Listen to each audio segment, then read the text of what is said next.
Ketua Yayasan Perguruan Al-Islam Surakarta, Profesor Dr. Haji Muhammad Furqan Hidayatullah MPD beserta jajarannya.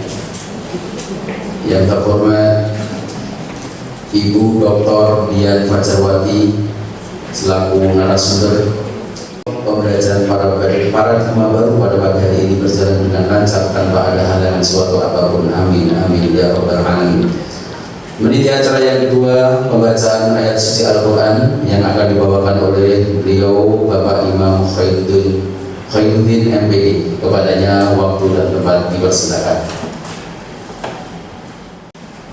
Assalamualaikum warahmatullahi wabarakatuh. Waalaikumsalam warahmatullahi wabarakatuh. A'udzu billahi minasy syaithanir rajim.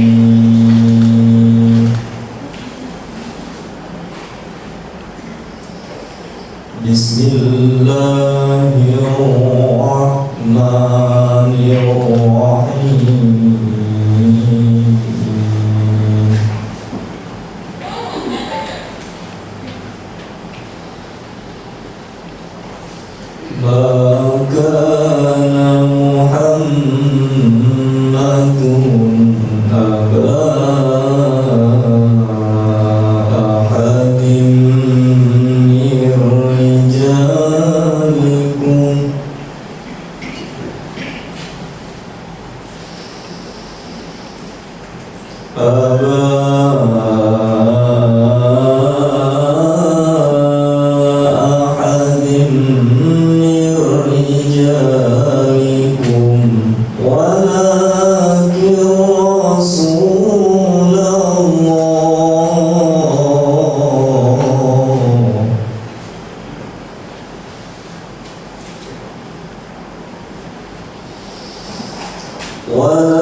تحيتهم يوم يلقونه سلام وأعدت لهم أجرا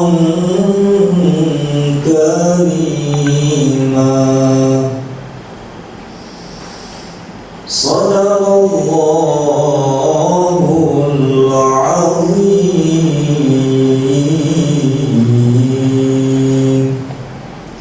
Assalamualaikum warahmatullahi wabarakatuh.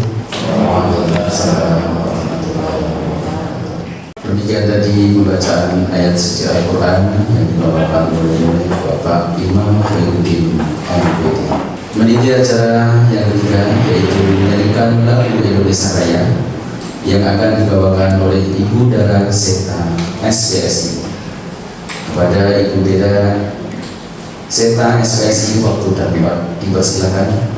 Hadirin dimohon berdiri. Hiduplah Indonesia Raya Tudua.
Allahumma salli ala Muhammad wa ala ali Muhammad amma ba'd.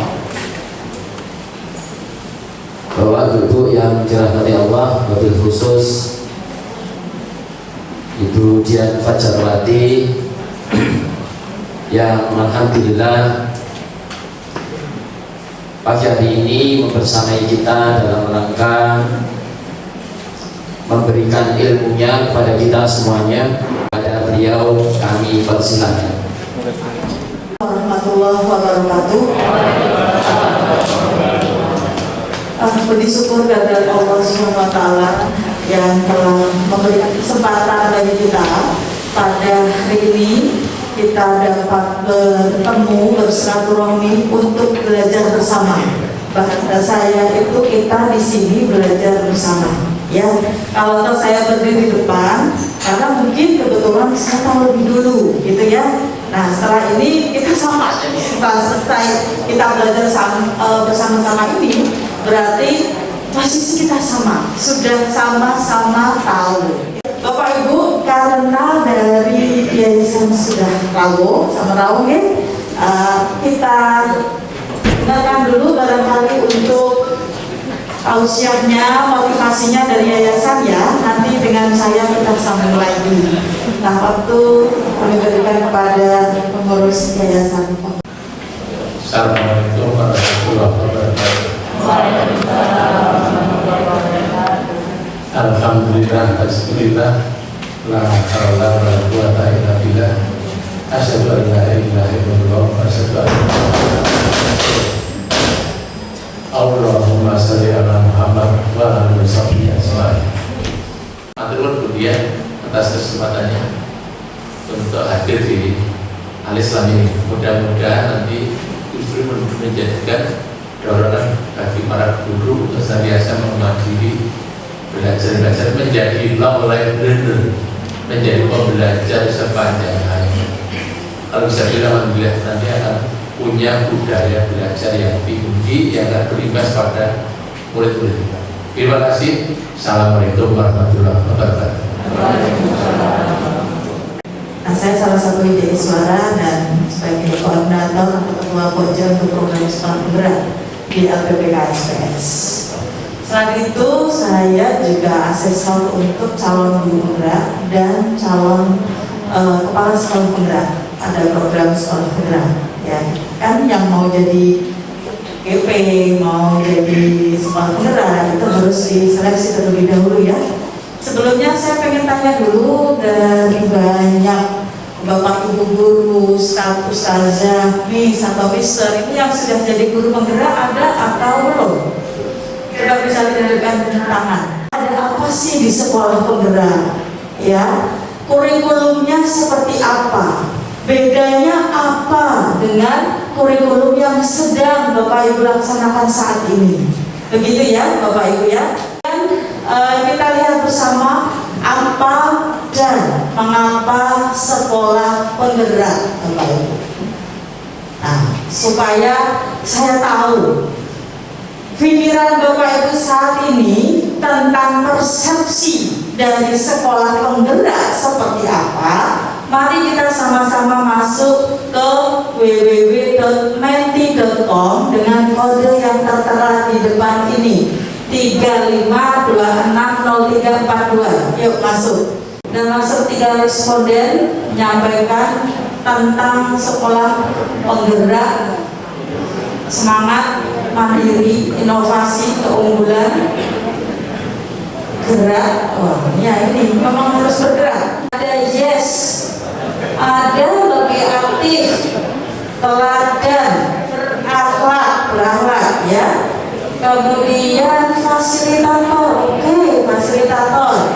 Berikutnya ada yang bilang banyak ya, inovasi, inovatif, semangat, merdeka belajar, motivasi perubahan, banyak sekali. Sekarang kita lihat secara konsep apa itu sekolah penggerak. Ya, ini ada di Permendikbud 371 ya, bahwa sekolah penggerak adalah sekolah yang berfokus pada pengembangan hasil belajar siswa secara holistik. Ini sudah mengatakan langsung kepada hasil belajar, ya, hasil belajar yang holistik. Holistik itu apa Bapak Ibu? Menyeluruh, komprehensif. Berarti ini berkaitan dengan kompetensi siswa yang hasil belajarnya terukur, mulai dari sikap, ya kan, kemudian pengetahuan dan keterampilan. Itu harus nyata hasil belajarnya. Ya, fokusnya ke situ, hasil belajar yang terus dikembangkan secara holistik. Dalam rangka apa? Dalam rangka mewujudkan profil pelajar Pancasila. Nah, ini adalah visi pendidikan Indonesia yang sekarang sejak diluncurkannya Merdeka Belajar. Mewujudkan Indonesia maju yang berdaulat, mandiri dan berkepribadian melalui terciptanya pelajar Pancasila. Nah, pelajar Pancasila punya 6 dimensi, punya 6 nilai, ya. Yang pertama adalah beriman, bertakwa kepada Tuhan Yang Maha Esa dan berakhlak mulia. Itu yang pertama. Kemudian yang kedua berkebinekaan global. Yang ketiga mandiri, keempat gotong royong, kelima bernalar kritis, dan keenam kreatif. Nah, ini adalah intervensi-intervensi yang dilakukan untuk sekolah penggerak melalui 5 program. Ya, yang pertama ada pendampingan konsultatif dan asimetris. Nah, ini berkaitan dengan pendampingan yang dilakukan oleh pelatih ahli dan dari pemerintah daerah. Kemudian ada penguatan SDM sekolah, kepala sekolahnya, pengawas sekolahnya, guru yang tergabung dalam komite pembelajaran itu diberi penguatan setiap bulan. Ya. Kemudian ada juga pendampingan untuk pelaksanaan pembelajaran pembelajaran dengan paradigma baru. Berikutnya yang keempat ada perencanaan berbasis data. Kalau dulu kita mengenal perencanaan berbasis data ini adalah EBS, ya. Nah sekarang kita mengenal dengan istilah refleksi diri pada perencanaan berbasis data. Kemudian yang kelima adalah digitalisasi sekolah. Nah ini sudah dirancang platform-platform digital yang dikembangkan oleh Pusdatin dari Kemendikbud yang dapat membantu guru-guru di sekolah penggerak untuk menggunakan platform-platform digital tersebut. Jadi 5 hal ini yang diberikan intervensi oleh pemerintah untuk sekolah penggerak. Nah, ini ada 6 keuntungan menjadi sekolah penggerak Bapak Ibu.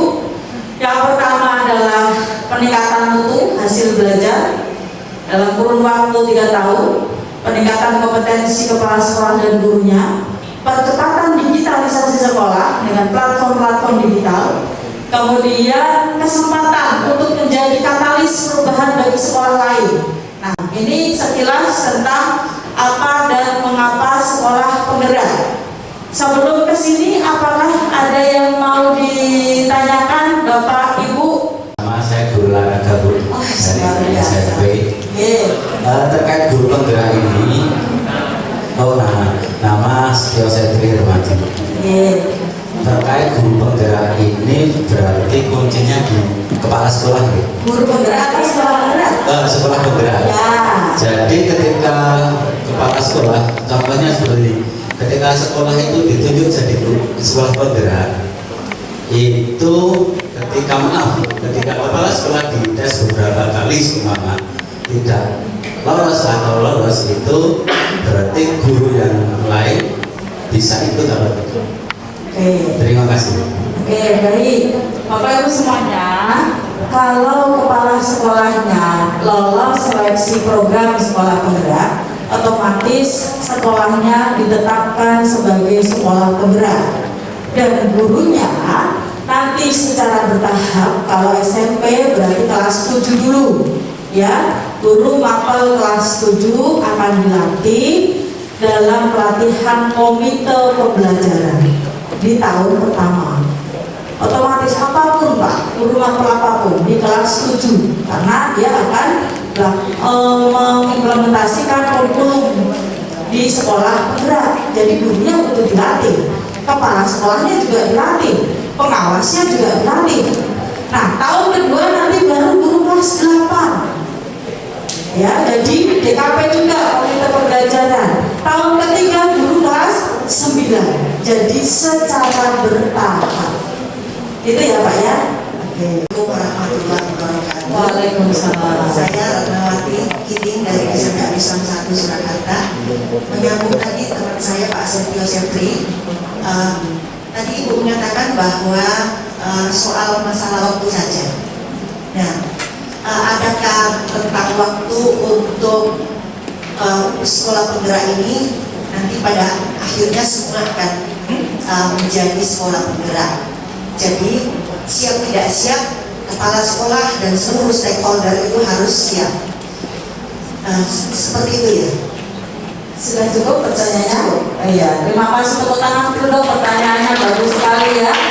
Jadi Bapak Ibu, dalam 3 tahun Kementerian Pendidikan berharap semua sekolah di Indonesia menjadi sekolah penggerak. Angkatan 1, 2.500 sekolah di Indonesia menjadi sekolah penggerak. SP1 bersamaan dengan SMA Al-Islam 1 ini 2.500. SP2 ini yang akan diumumkan hari Senin besok juga 2.500. Ini diimplementasikan di bulan Juli 2022. Nah, kemudian di SP3 itu akan diterima 5.000 sekolah sampai 7.500. Akan mulai dibuka pendaftarannya di bulan Maret 2022.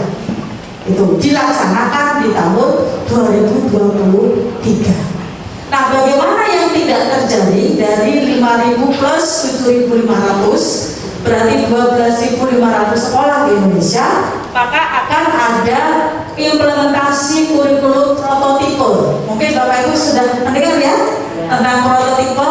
Nah, ini dilakukan secara mandiri oleh sekolah masing-masing, ya, mandiri oleh sekolah masing-masing dengan didampingi oleh Kementerian Pendidikan. Jadi namanya adalah kurikulum prototipe. Nah, nanti akan juga ada pendaftarannya. Ini tentu untuk sekolah-sekolah yang sudah kuat secara finansial, ya, karena programnya harus sering melakukan pelatihan bagi gurunya, kepala sekolahnya, pengawas sekolahnya secara mandiri, ya. Yang IKM, implementasi kurikulum IKP prototipe itu tidak ada boskim. Ya, kalau sekolah penggerak itu ada boskim untuk mendampingi pengembangan kompetensi. Kalau IKP mandiri. Nah, ini khusus untuk sekolah-sekolah yang secara finansial sudah mandiri. Gitu kan, banyak sekolah-sekolah internasional di Indonesia yang justru sudah menolak bos.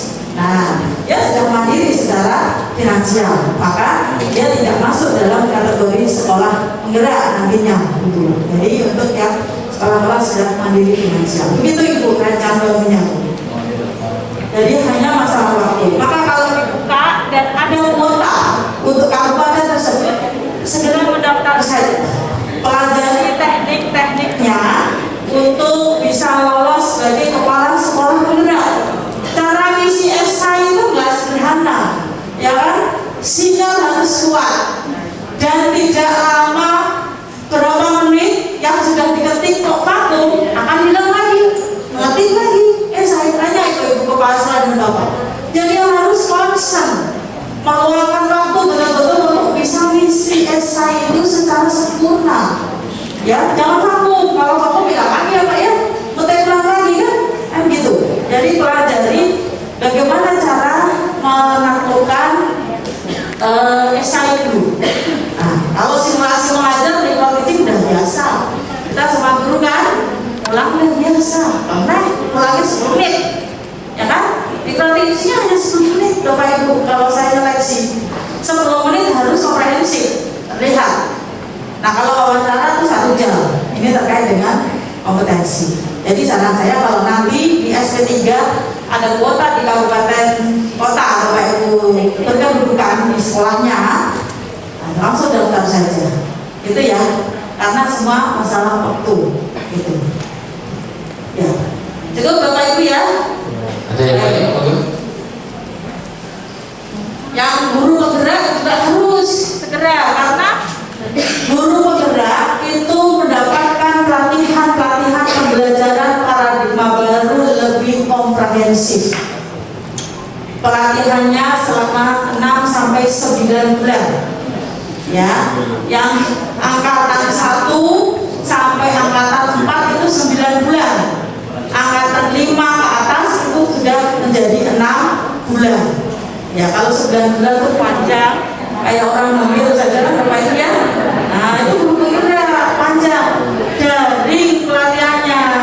Nah, 1 hari bisa 2 sampai 4 jam diluangkan waktunya di depan laptop bersama fasilitator. Nanti masih ada lagi pengajar praktik dampingin datang ke sekolah gitu.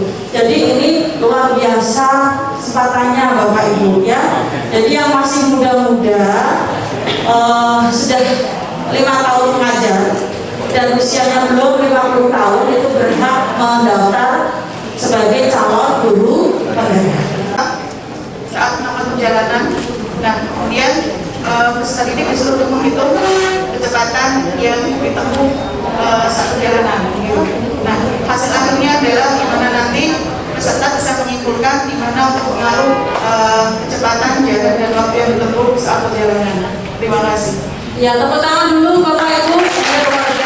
Bapak Ibu semuanya, ini desain bagaimana menuangkan hasil assessment diagnostik non-kognitif khususnya pada minat belajar direlevansikan dengan materi pelajaran. Karena ini tadi role play-nya muridnya cuma 1, sudah digali minatnya adalah olahraga tapi khusus yang bersepeda, kemudian beliau menghubungkan dengan materinya tentang kecepatan, ya kan? Nah, berarti ketika kecepatan ini dihubungkan dengan minat mereka bersepeda, itu ada relevansinya, sehingga beliau mendesain proses pembelajarannya seperti ini. Jadi peserta didik perjalanan dengan bersepeda nanti diminta untuk menghitung berapa kecepatannya ya Bu ya, dengan aplikasi mungkin di jam tangan juga bisa ya dihitung ya, kemudian jarak tempuhnya sesuai jarak dan waktu. Ini sangat kontekstual dan siswa pasti senang dengan belajar yang seperti aktivitas mereka sehari-hari, tapi sebetulnya di situ mengandung ilmu, mengandung materi pembelajaran yang disampaikan oleh gurunya, dan lebih senang lagi itu sesuai dengan minat mereka. Bapak Ibu, ini satu karena muridnya satu, kita role play-nya berpasangan. Jadi ini Ibu luar biasa sekali ya, langsung bisa merespon hasil diagnostiknya ke dalam proses pembelajaran. Tepuk tangan sekali lagi Bapak Ibu. Terima kasih Bu ya. Wabarakatuh. Ini kebetulan saya mengajar IPS di kelas 5. Saya mengambil mapel IPS, yaitu saya dan Budian tadi mengambil beberapa sampel dari siswa-siswa. Oh ya, pertama-tama ini dulu untuk mapel IPS-nya kami mengambil temanya yaitu tentang tokoh-tokoh pergerakan kemerdekaan nih. Nama anak ini yang minat seni peran ada Emi, Rozia, Inaya, Ramadi, muridnya banyak loh ini. Sodik, Dodi. Untuk yang minat menulis Aji, Alimah, Umi, Hesti, dan Fitri. Untuk anak-anak yang minat di IT, Arif, Irfan, Wahyu, Fajar, Irma, dan Ita. Nah, dari masing-masing itu kita beri tugas yang berbeda-beda. Untuk anak-anak yang minat di seni peran, produknya yaitu membuat skenario drama tentang peran tokoh-tokoh kemerdekaan dan nanti bisa ditampilkan. Untuk anak-anak yang minat pada menulis, anak-anak mendapat tugas yaitu membuat naskah cerita atau membuat narasi tentang peran tokoh-tokoh kemerdekaan tersebut. Dan untuk anak-anak yang suka IT, tugasnya yaitu membuat animasi PowerPoint tentang peran tokoh-tokoh kemerdekaan tersebut. Terima kasih. Wassalamualaikum warahmatullahi wabarakatuh. Jadi ini untuk SD ini memiliki murid itu 6 ya, 6. Di data ternyata ada 3 jenis minat di kelas tersebut, yaitu minat pada seni peran, menulis, dan minat kepada IT. Minat itu banyak sekali ya Bapak Ibu ya, tidak dibatasi ya. Nah, mereka guru-gurunya berusaha menghubungkan dengan tema yang tadi sudah disebutkan. Untuk anak yang minat kepada seni peran itu diminta membuat skenario berupa drama tentang peran tokoh-tokoh kemerdekaan. Relevan tidak dengan minatnya? Sangat relevan karena mereka senang main drama, seni peran kan. Jadi produknya, tugas-tugasnya disesuaikan, tapi dia tidak lari dari tema tentang tokoh kemerdekaan. Ya, kemudian minat menulis. Ini anak yang menulis, pintar tulis ya. Jadi temanya tokoh kemerdekaan ini diminta membuat naskahnya. Sedangkan yang minat IT diminta membuat animasinya. Ya, mungkin animasi yang ringan-ringan untuk anak SD di dalam PowerPoint. Tapi temanya nggak lepas tokoh-tokoh kemerdekaan. Ya, bisa atau tidak? Bisa. Jadi banyak kan modelnya, tugasnya, variasinya, tidak monoton satu kan? Nah, tapi sesuai dengan minat mereka. Jadi gurunya bisa mendapatkan input banyak dari muridnya, ya kan? Muridnya juga mengalami proses belajar sesuai dengan minat yang beragam di kelasnya. Jadi tidak monoton, menampilkan sesuatu yang sama. Jadi satu materi produknya bisa beragam. mungkin. Ya, itu ya Bapak Ibu ya, tepuk tangan Bapak Ibu ya luar biasa. SD Al-Islam ya, SMP Al-Islam nanti bergerak untuk segera menjadi sekolah penggerak ya, paling tidak nanti pada SP3 ya Bu ya. Nah, semoga bisa terjadi menjadi sekolah penggerak dan guru-gurunya kira-kira bagaimana, siap Bapak Ibu? Ya, harus siap ya, karena ini yayasan besar, yayasan luar biasa ya. Terima kasih, kurang lebihnya mohon maaf. Assalamualaikum warahmatullahi wabarakatuh. Terima kasih juga kepada Yayasan Perguruan Al-Islam yang sudah memberikan waktu, fasilitas, dan tempatnya juga dan segala sesuatunya sehingga kegiatan bisa berjalan dengan baik. Jazakumullah khair, kami aturkan pada Bapak Ibu semuanya yang mengikuti kegiatan ini dengan penuh antusias. Tepuk tangan untuk kita semuanya.